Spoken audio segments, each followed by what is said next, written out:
Live every night on the Halos in the Infield Baseball Network. Think about it. We'll get into everything that we're going to get into as we go along, but I got to rant real quick. But why would you throw out an inexperienced pitcher in a game you're still close in? And I don't care what the record is. You show up for a fucking rivalry game. But he's actually talking to him constantly. That is a sign of a really, really good coach.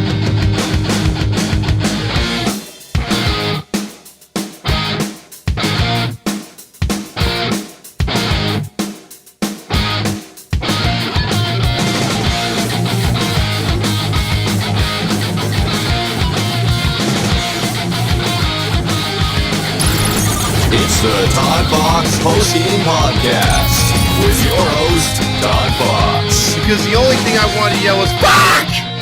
Hey, welcome into another episode of, the first episode of the pregame show with ToddFox. As usually this is the reserved spot for James, but James has been just screwed over by work, dude. He is unfortunately having to carry the load of 3 lazy people who quit. So kudos to him for doing that, but hopefully he'll be back soon to carry on the tradition of the pregame show. So I'm filling in today. Likely Fernando tomorrow. I don't know who's going to do the postgame tomorrow. I won't be around, so usually Sundays are reserved for family days. But it is what it is. How's everyone doing today? Joining on the postgame pregame show. I'll be here for the postgame as well. The Angels have to take on the Astros. Before we do, though, it's 714 Tickets, 714 Tickets, and 714 Tickets is a place to be to get your free jersey. That's actually going to get raffled off here, I think, on Monday, and then we'll find out who is the winner for May, and then we'll start the whole process over for June. But please get your tickets through them, as they give us nice little kickbacks for you moving forward with the Family 4 tickets and all the other stuff that comes along with being part of the 714 Heedy kind of like family, along with Noble Brewing now as well. So check that out. And this week is going to be the big week on Friday and Saturday. Friday we will have the watch party, so we will be checking out the game live with you on Friday, watching it, me and Fernando, and me and Dominic here in the studio, and then Fernando likely joining in too, so we'll have plenty of baseball to be watching on Friday, and then Saturday will be the live at Noble L Works, so we'll be over there doing our thing as well. So be sure to honk your honks and put that code for the 10% back using the Heedy, H-I-T-I. So let's get started today. Angels enter today facing the Astros. The Astros, they are chasing currently 5 games back of them. The Seattle Mariners are in Texas, where our boy Fernando is currently watching the game. He's going to join in probably later on from Texas Stadium. The Rangers are 36-20, currently in first place, 7.5 up on your Angels and the Mariners, who are tied. And then the Astros are 2.5 back from them. So this is critical that the Angels get off and get this victory, because currently the Angels are the epitome of a 500 team. They are 15-13 at home, 15-16 on the road.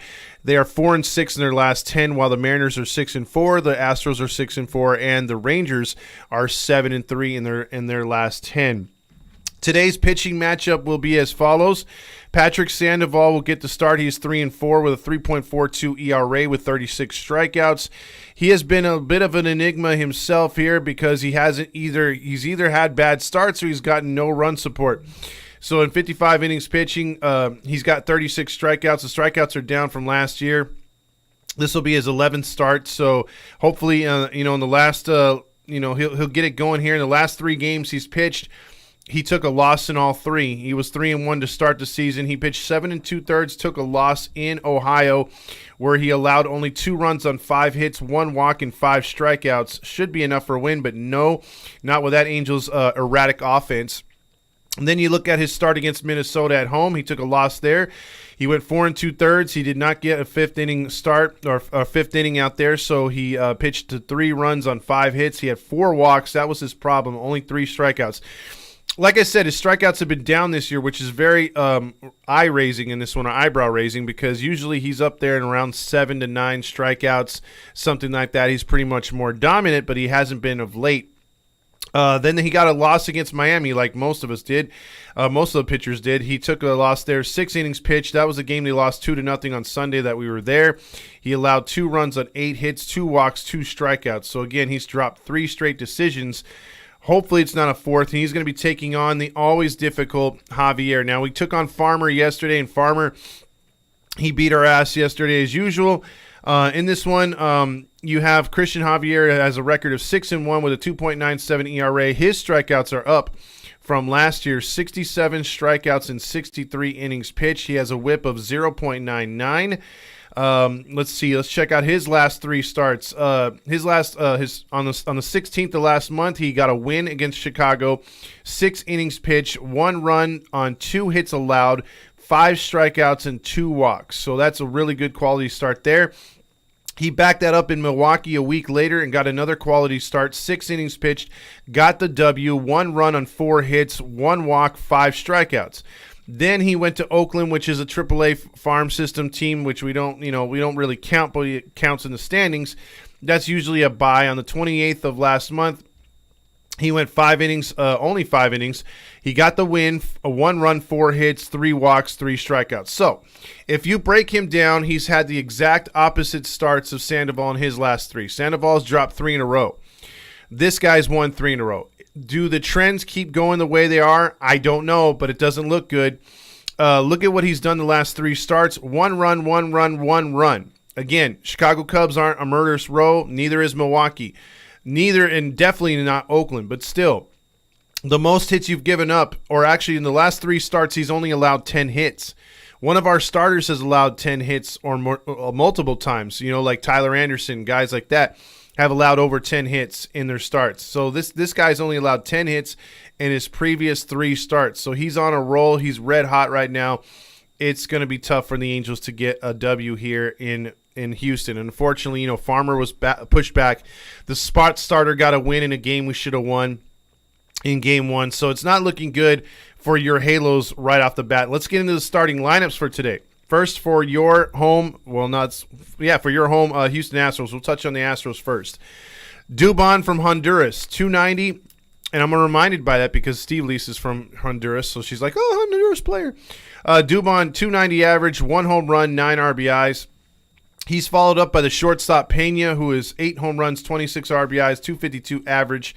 He's got 6 stolen bases coming into this one. Then you got Yordan Alvarez will be hitting third, 279, 15 home runs, 50 RBIs. I think 50 RBIs is leading the league right now.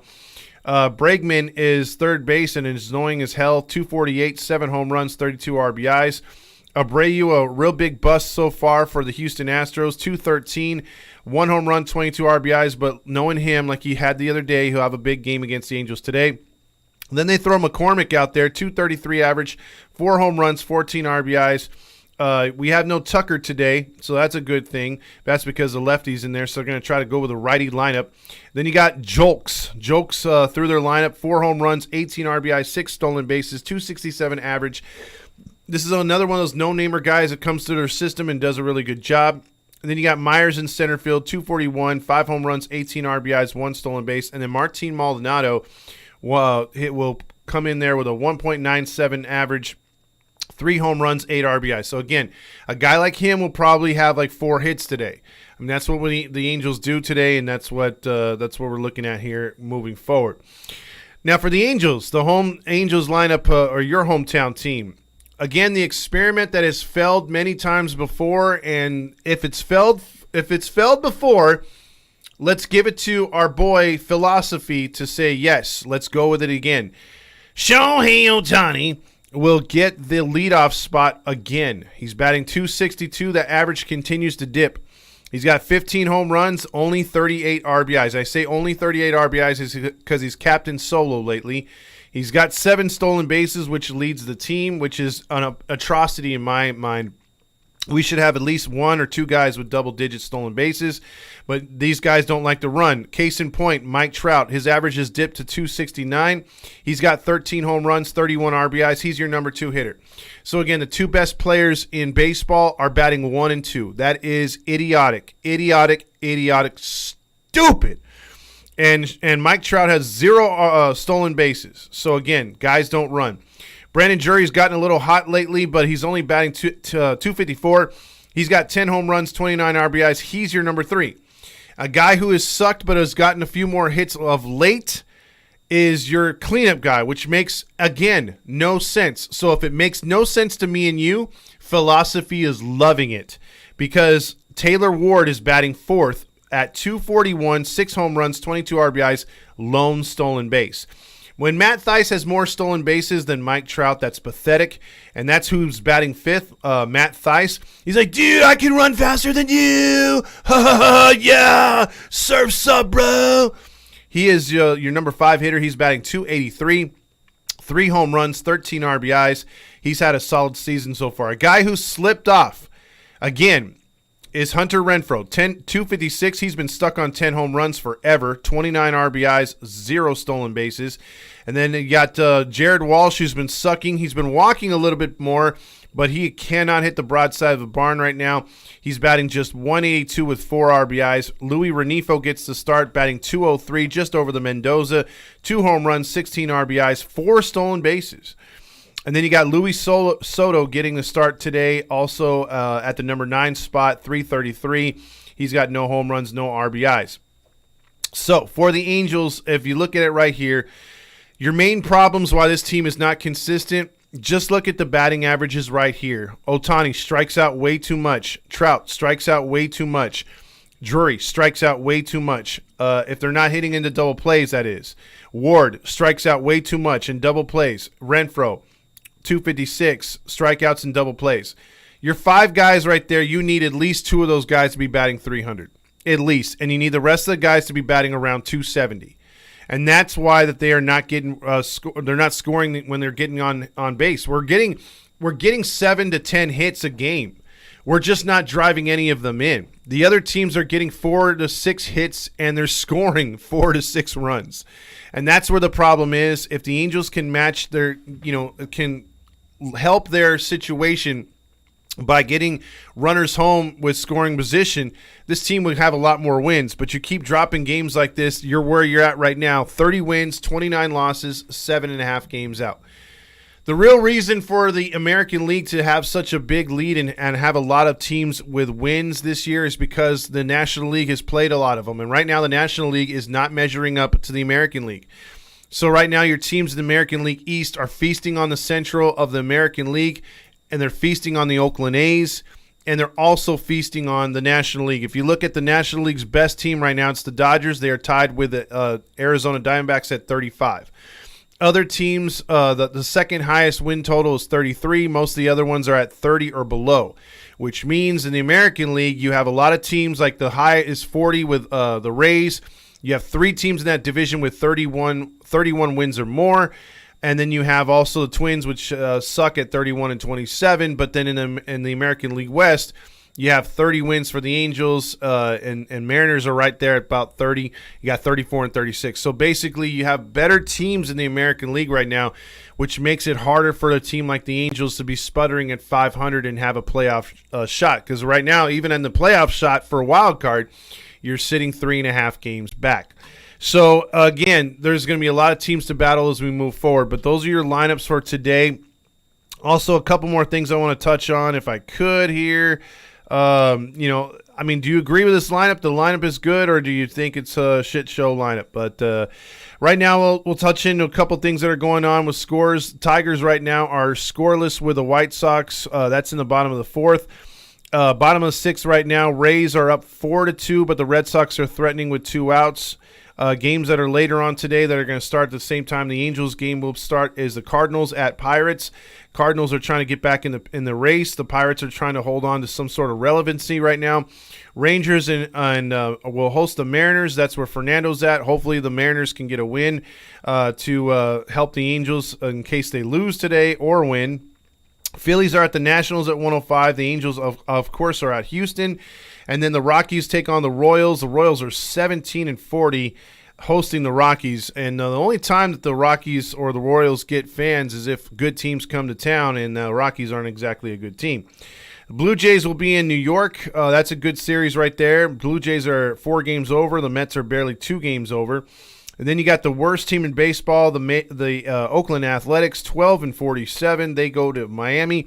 Miami's 30-28, looking to get another feast win right there. Brewers are in Cincinnati. Brewers are 30-27. Cincinnati's 26-31. The Stanks, will play at 4 o'clock at Dodger Stadium at the latrine right there, the toilet bowl that is Dodger Stadium. Yankees are 34-25. Overrated Judge is leading that squad right now against the overrated Dodgers, who are 35-23. The Ohio team is in Minnesota, trying to close the gap between them and the Twins. The Ohio team is 25-32. They suck. They are terrible. They are worse than the Angels right now in runners in scoring position, which that should tell you something. The Twins are 31-27, somehow in first place because that division sucks. The Orioles are 36-21, somehow in second place because of the Tampa Bay Rays. They play at 7:05 in San Francisco. The Giants are a game under, looking to get to 500. Two disappointing teams, the Chicago Cubs, are visiting your San Diego Padres. Padres are still 5 games under and with no leadership whatsoever. They are talking about playing down to their opponent. They are surely as hell playing down to their opponents. They have lost to some really crappy teams like the Royals and Nationals of late. The Atlanta Braves are 33-24. They go into surprising Arizona, who are 35-23. The Diamondbacks look to keep on winning. Although they lost yesterday, the Braves came back and beat them. Also, Tampa Bay also plays a doubleheader in Boston today, so that'll be game 2. That one will start at 3:16. So most of these games, the only late one will be here on the West Coast. Actually, 3 late games in San Francisco, San Diego, and Arizona. The rest are all day games, even the Dodger game moving forward. So I think I got you caught up on just about everything going on. We're not taking any comments. I just did a quick poll real quick.